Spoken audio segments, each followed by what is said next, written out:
तो मूवी की शुरुआत में हम दो लड़कों को देखते हैं जिनका नाम इवान और हावी होता है। वो अपने दोस्त पाओ से मिलने आए हुए होते हैं जो कि हॉस्पिटल में ही काम करता है। उन तीनों को एक पार्टी में जाना होता है पर पाओ की शिफ्ट 1 घंटे बाद ख़त्म होने वाली होती है। तो वो लोग बाहर चले जाते हैं और दारू के शॉट्स लगाने लगते हैं और फिर उनके बीच आना फ्रिट्ज के बारे में बात होने लगती है। उसके दोस्त उसकी डेड बॉडी दिखाने की बात करते हैं। पाओ मना करने लगता है कि ऐसा करना बहुत रिस्की हो सकता है, इसमें उसकी जॉब भी जा सकती है। पर इवान के काफ़ी ज़ोर डालने पर वो राज़ी हो जाता है।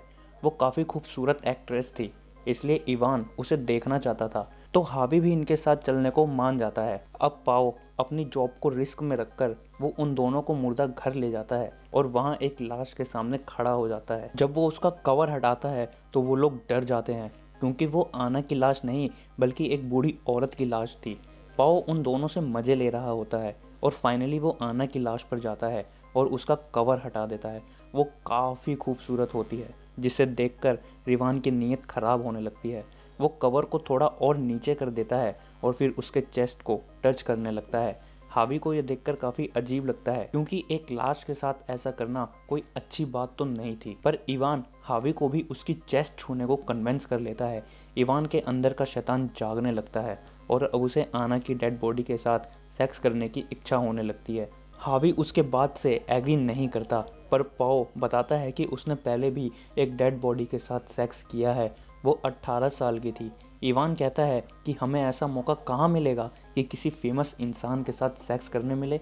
पर वो उनके दोस्त होते हैं तो भले ही खुद कुछ ना करे पर उसे साथ तो देना ही था। वो लोग ड्रग लेते हैं और हावी और पाओ दूसरे रूम में चले जाते हैं और वहाँ इवान आना की बॉडी के साथ सेक्स करना स्टार्ट कर देता है, या फिर कह सकते हैं कि उसका रेप करने लगता है। फिर उसके करने के बाद पाओ करने के लिए जाता है। जब वो कर रहा होता है तभी आना की आंखें खुल जाती है और वो जिंदा हो जाती है। पर पाओ को ये सब पता नहीं चलता। पर जब वो देखता है तो उसकी एकदम से हालत ख़राब हो जाती है।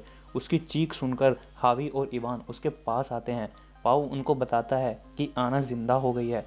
अब इवान और पाओ को टेंशन हो जाती है क्योंकि उन ही दोनों ने उसका रेप किया होता है।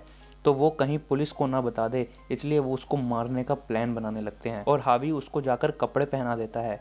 हावी इन लोगों के प्लान से एग्री नहीं करता और बोलता है कि तुम लोगों ने उसका रेप किया है, अब तुम्हें सज़ा भी भुगतनी ही होगी। तभी गुस्से में आकर इवान हैवी को पीटना चालू कर देता है और पाओ बीच में आकर उन दोनों को अलग करता है। तभी इवान को रियलाइज़ होता है कि उसने हावी का सर ही फोड़ दिया है और उसके सिर से काफ़ी खून बह रहा होता है। दोनों इसका इलाज करने की सोचते हैं पर वो बाहर नहीं जा सकते थे क्योंकि थोड़ी देर पहले ही हॉस्पिटल का मेंबर डेड बॉडी लेकर आया था, तो ये लोग छुप गए थे। आना जिंदा तो हो गई थी पर उसकी बॉडी अब भी पैरालाइज थी। अब पाओ और इवान हावी को दूसरे रूम में शिफ्ट करते हैं और आना को भी उसी रूम में ले आते हैं। वो हावी को होश में रखने की कोशिश कर रहे होते हैं और वहाँ फैला हुआ सारा खून साफ करते हैं। पाओ अपने कपड़े बदल लेता है, तभी वहाँ पर एक लड़का आ जाता है। आना चिल्लाने की कोशिश करती है पर इवान उसका मुंह बंद कर देता है और पाओ उसी लड़के के साथ चला जाता है। फिर हम देखते हैं कि हावी अब सांस नहीं ले रहा होता। तभी आना कहती है कि शायद वो मर चुका है। थोड़ी देर बाद पाओ वहाँ आ जाता है तो उसे भी पता चलता है कि हावी मर चुका है। पाओ रो रहा होता है तो इवान उसे कहता है कि ये बस एक एक्सीडेंट था, हमने कुछ भी नहीं किया। तब आना कहती है कि तुम ही लोगों ने ये सब कुछ किया है और उसकी सज़ा तुम्हें मिलेगी। इवान उसे अपना मुंह बंद रखने को कहता है। पाओ और इवान बाहर जाते हैं और इवान पाओ से कहता है कि अगर ये सब किसी को पता चला तो हमारी लाइफ ख़राब हो जाएगी, इसलिए हमें हावी की डेड बॉडी सेटल करना होगा और आना को मारना होगा। तभी आना अपने स्ट्रेचर से गिरकर हावी की डेड बॉडी के पास जाती है और उसका फ़ोन निकालकर किसी को फ़ोन लगाती है। पर इवान वहाँ आ जाता है और उससे फ़ोन छीन लेता है। वो जब कॉल हिस्ट्री चेक करता है तो पता चलता है कि उसने किसी को कॉल लगाया था पर बात नहीं हो पाई। पाओ और इवान अब आना को कहीं और ले जा रहे होते हैं। तभी हावी का फ़ोन बजने लगता है जो कि इवान के पास होता है।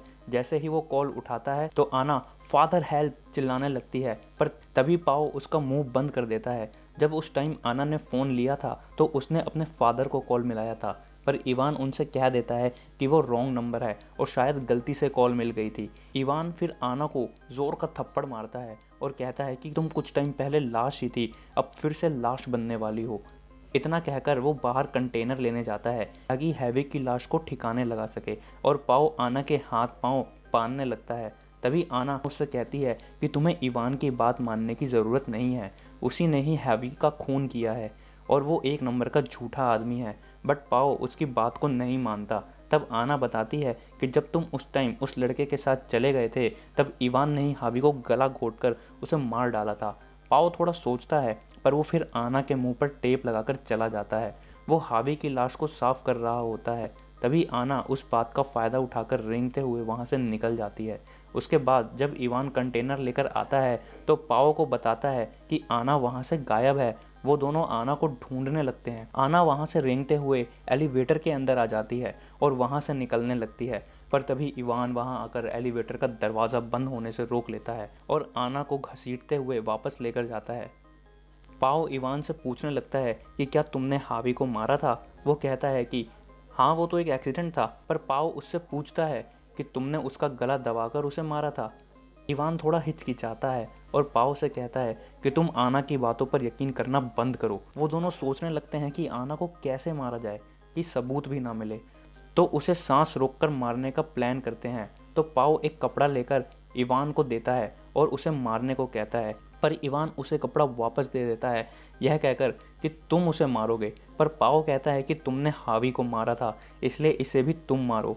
इवान अकेले ही इन सब में भागीदार नहीं बनना चाहता था, इसलिए वो पाओ का हाथ पकड़ता है और दोनों मिलकर आना को मारने लगते हैं।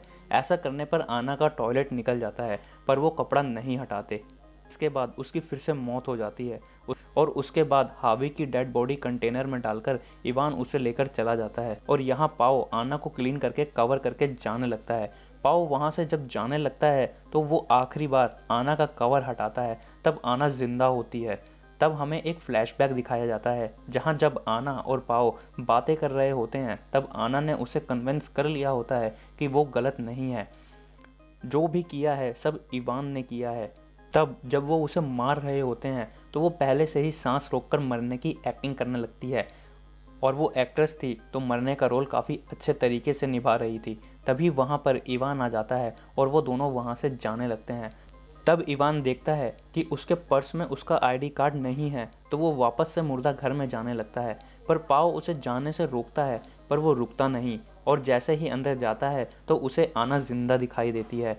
वो ये देखकर समझ जाता है कि पाओ उससे मिला हुआ है, तो वो पाओ का गला दबाने लगता है, पर उसने ऑलरेडी अपने एक फ्रेंड को मार दिया होता है तो वो उसे छोड़ देता है। लेकिन तभी आना इवान के गले में कैंची मार के उसका गला फाड़ देती है और वो कुछ ही देर में मर जाता है। पाओ कहता है कि हमें ऐसा नहीं करना चाहिए था, पर तभी आना उसको भी कैंची से मार मार कर मार डालती है और वहीं पर बैठ जाती है और मूवी यहीं पर ख़त्म हो जाती है। तो दोस्तों, अगर आपको ये मूवी एक्सप्लेनेशन का वीडियो पसंद आया हो तो वीडियो को एक लाइक ज़रूर कर देना और अगर चैनल पर नए हो तो उसे सब्सक्राइब करके बेल आइकन को दबाना मत भूलना, क्योंकि हम ऐसे ही काफ़ी सारी इंटरेस्टिंग मूवीज़ एक्सप्लेनेशन की वीडियो लाते रहते हैं।